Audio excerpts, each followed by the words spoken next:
नमस्कार मित्रांनो, आपण पहिल्या 6 घरांमध्ये स्वतःचा विकास, कुटुंब, मेहनत आणि संघर्षाबद्दल जाणून घेतलं.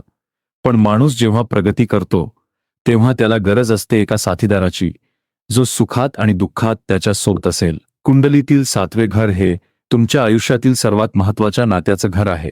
तुमचं लग्न कधी होईल, तुमचा जोडीदार कसा असेल, तुमचं वैवाहिक आयुष्य सुखाचं असेल की संघर्षाचं, आणि केवळ लग्नच नाही तर व्यवसायातील पार्टनरशिप कशी असेल, या सर्व प्रश्नांची उत्तरं आज आपण या व्हिडिओत शोधणार आहोत. चला तर मग सप्तम भावाचे गुपित उलगडूया. 7वे स्थान नक्की काय आहे?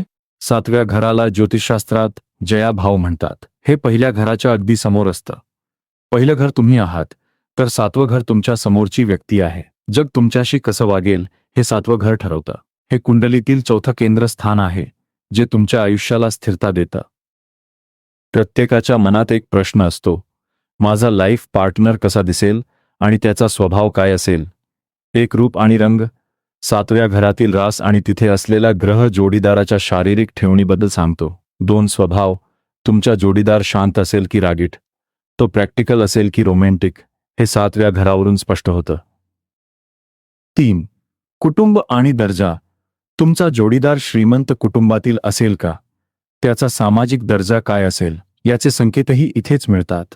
केवळ लग्न होणं महत्त्वाचं नाही, तर ते टिकणं आणि सुखी असणं जास्त महत्त्वाचं आहे. विवाहाची वेळ, लग्नाचे योग कधी येतील, त्यात काही उशीर होईल का, हे 7व्या घराचा स्वामी सप्तमेश ठरवतो.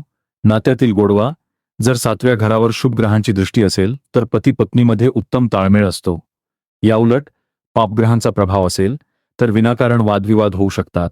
अनेकांना वाटतं की 7वं घर फक्त लग्नासाठी आहे, पण तसं नाही. 7वं घर हे व्यवसाय आणि भागीदारीसाठी सुद्धा आहे. व्यापार, स्वतंत्र व्यवसाय किंवा व्यापारात तुम्हाला यश मिळेल का? पार्टनरशिप. जर तुम्ही कोणासोबत भागीदारीत व्यवसाय करणार असाल तर तो यशस्वी होईल की तुमची फसवणूक होईल, हे 7व्या घराच्या स्थितीवरून तपासले जाते. ज्यांचं 7वं घर प्रबळ असतं ते लोक उत्तम नेगोशिएटर किंवा मध्यस्थी करणारे असतात. 7वे घर हे पब्लिकचे आहे. यात आपण सामाजिक प्रतिमा आणि इतर लोक सुद्धा पाहू शकतो. समाजात लोक तुमच्याबद्दल काय विचार करतात, तुम्हाला लोकांचा पाठिंबा मिळतो का? जर तुम्ही राजकारणात किंवा अशा क्षेत्रात असाल जिथे लोकांशी थेट संबंध येतो, तर तुमचं 7वं घर खूप महत्त्वाचं ठरतं. आरोग्याच्या दृष्टीने 7वे घर खालील भागांवर नियंत्रण ठेवते. ओटीपोट म्हणजे लोअर ॲब्डोमेन, ओटीपोटाशी संबंधित समस्या. गुप्तांग म्हणजे प्रायव्हेट पार्ट्स, प्रजनन संस्थेशी संबंधित आजार. किडनी आणि कंबर, कमरेचा खालचा भाग. दुसऱ्या घराप्रमाणेच 7व्या घरालाही मारक स्थान मानले जाते. हे घर तुमच्या ऊर्जेचा क्षय होण्याचेही प्रतीक आहे. प्रकृतीच्या गंभीर प्रश्नांचा विचार करताना ज्योतिषी 7व्या घराचा स्वामी आणि तिथल्या ग्रहांचा विचार नक्की करतात. 7वे घर बलवान असण्याची लक्षणे. तुमचा जोडीदार तुम्हाला सर्व कार्यात मदत करतो.